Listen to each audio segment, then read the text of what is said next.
Look around your home. There is a high probability that at least one old smartphone is tucked away in a drawer, forgotten and gathering dust. Our current technological upgrade cycles move so fast that most devices are replaced within just a few years of their release. This constant churn has turned electronic waste into one of the fastest-growing waste streams on the planet. But those discarded devices aren't just piles of plastic and glass. They contain microscopic amounts of gold, silver, and several rare earth elements. At scale, these forgotten phones represent a concentration of refined materials that is actually denser than the ore found in many traditional underground mines. To find those materials, we have to physically deconstruct the device and look at the engineering required to make it work. The outer frame is usually forged from aluminum, selected specifically to create a chassis that is both lightweight and rigid. Underneath the frame, the battery relies on a precise chemical balance of lithium, nickel, and cobalt to maintain its capacity through hundreds of charge cycles. Deeper still, a network of copper wiring acts as the device's connective tissue, carrying electrical pulses between the different components at high speeds. The most valuable elements are found on the primary circuit board. A macro view of these circuits reveals the intricate paths where tiny amounts of silver and gold are actually applied.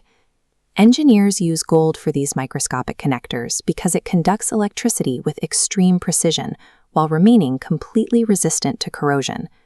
While a single phone only contains a few dollars worth of these metals, the device functions as a highly refined, compact packet of Earth's rarest resources. When you apply that yield to the billions of devices discarded globally, the total volume of materials becomes massive. Because so many of these phones stay tucked away in drawers or end up in landfills, billions of dollars worth of raw materials are effectively stranded.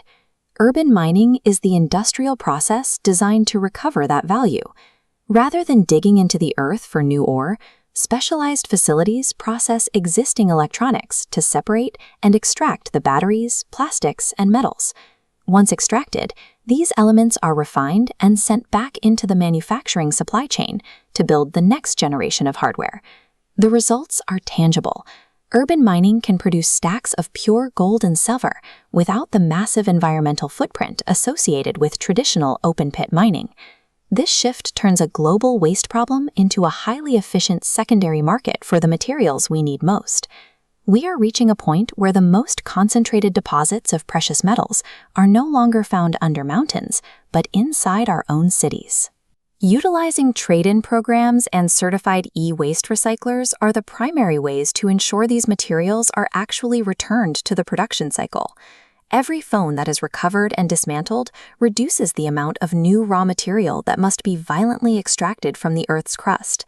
This reality is forcing manufacturers to rethink their designs, creating devices that are easier to take apart and eventually recycle. The long-term viability of consumer electronics depends on this circularity, keeping finite materials in use rather than letting them disappear into a landfill. Solving the resource challenges of the future doesn't require us to search for new, uncharted territory. It simply requires us to look inside our own homes and reclaim what we've already found.